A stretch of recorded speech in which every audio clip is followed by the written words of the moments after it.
আমি যে জায়গাটিতে দাঁড়িয়ে রয়েছি আপনারা প্রথমেই দেখলেই হয়তোবা মনে পড়বে যে দার্জিলিং অথবা বাইরের কোনো দেশে আমরা অবস্থান করতেছি। কিন্তু আমরা অবস্থান করতেছি ঠাকুরগাঁও জেলার উত্তর বটিনা গ্রামে, অর্থাৎ টাঙ্গন ব্যারেজ এলাকায়।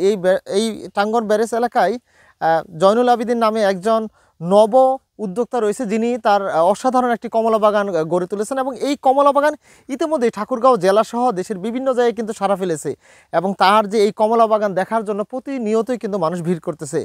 এই কমলা বাগানটি আমি যদি কমলা বাগানের প্রথমেই ফলের কথা বলি, যে রং সেটা কিন্তু অসাধারণ এবং যেই স্বাদ, কমলা বাগানের যে স্বাদ সেটা বাহিরের দেশে যে কমলা তার থেকেও গন্ধে এবং স্বাদে অসাধারণ। আমরা প্রথমেই যে একটু যুক্ত হব যিনি কমলা বাগানের মালিক জয়নুল আবেদিন, তার সাথে আপনি যদি একটু বলেন যে এই যে কমলা বাগানটা গড়ে তুললেন আপনি, এইটা আসলে কিভাবে, শুরুটা কিভাবে এবং এই যে কমলা বাগানটা এখন পর্যন্ত কি পর্যায়ে রয়েছে?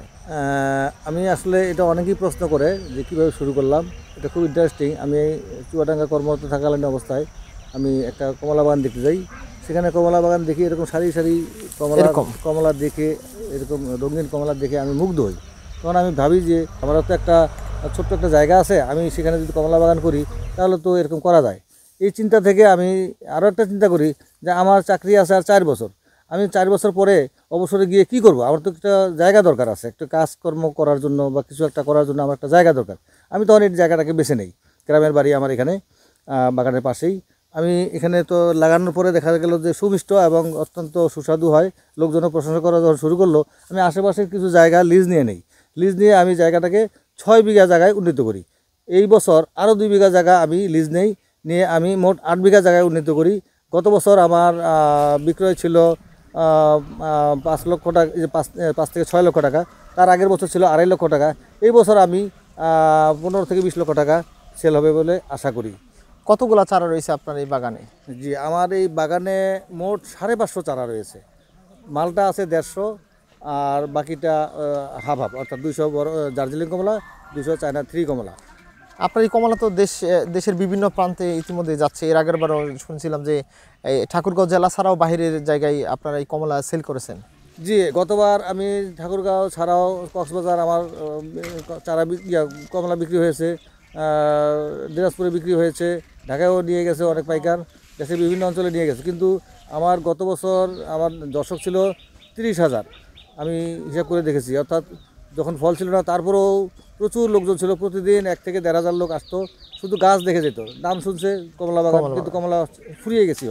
এই বছর আমি সেই চিন্তা মাথায় রেখে আমি এই বছর আর পাইকারকে দিচ্ছি না, যারা দর্শনার্থী আসতেছে তাদেরকে আমি 1 কেজি 2 কেজি করে দিচ্ছি, তারা যেন এসে যেন খালি হাতে ফিরে না যায়, কমলা নিয়ে ফিরতে পারে। জি, ধন্যবাদ আপনাকে। আমরা যদি একটু দেখাই এই পাশেও যে কমলার যে গাছগুলো রয়েছে সেগুলোতে যে পরিমাণ কমলা এসেছে, আপনার যদি হঠাৎ করে মনে হয় যে এটা আসলে কি বলবো, যে দেশের মধ্যে দেশের মাটিতে যে এরকম কমলা হয় সেটা আসলে অবিশ্বাস্য। এবং তিনি ইতিমধ্যে কিন্তু অনেকটা বলা যায় যে সাড়া ফেলেছে ঠাকুরগাঁয়ে। আমরা সরাসরি এই বাগানে যারা দর্শনার্থী রয়েছে তাদের সাথে যদি একটু কথা বলি।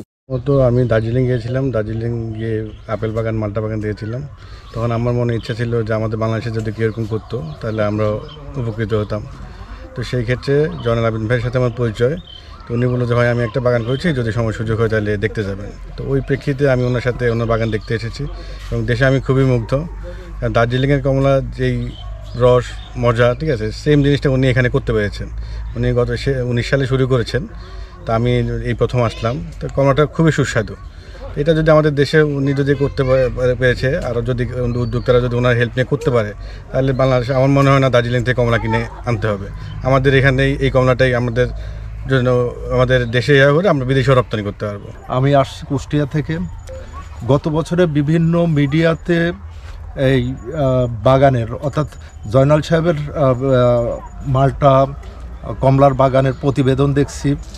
তো দেখার পরে যাই হোক, সময়ের অভাবে আসতে পারি না, এবার সিজনের প্রথমেই চলে আসছি এবং এসে যা দেখলাম আসলে যা ভাষায় প্রকাশ হয়, আমাদের বাংলাদেশে এত সুন্দর, বিশেষ করে ঠাকুরগাঁতে এত সুন্দর মাল্টা কমলা হয় এটা কখনো চিন্তাও করতে পারি না। তো এত পথ আসার পথে যে ক্লান্তিটা ছিল, সে ক্লান্তিটা পর্যন্ত বাগানে আসার পথে দূর হয়ে গেছে। যে এই মালটাটা আমি খেয়ে দেখলাম, এত স্বাদ, বাজারের থেকেও মনে হচ্ছে আমার কাছে অনেক ভালো মনে হচ্ছে। কারণ রস একবারে ন্যাচারাল, গাছ থেকে পারে। গাছ থেকে ছিললাম আর খাইলাম। সেটাই, হ্যাঁ সেই টেস্ট। কোনো ফরমালিন কোনো না না, কোনো ফরমালিন নেই, কোনো কিছু নেই, একবার ন্যাচারাল পাকা। যেমনটা বলেছে যে এই বাগান দেখে তারা যেরকম তৃপ্তি হচ্ছে, একইভাবে এই বাগানের যিনি মালিক রয়েছেন জয়নাল আবেদিন, তিনি কিন্তু অর্থনৈতিকভাবে লাভবান হচ্ছেন। আমরা কৃষি সম্প্রসারণের সাথে কথা বলেছিলাম, তারাও বলেছে যে ঠাকুরগাঁও জেলায় প্রায় শতাধিকের মতো কিন্তু কমলা এবং মাল্টা বাগান রয়েছে, এতে করে তাদের যে অর্থনৈতিক স্বাবলম্বী সেটাও হচ্ছে।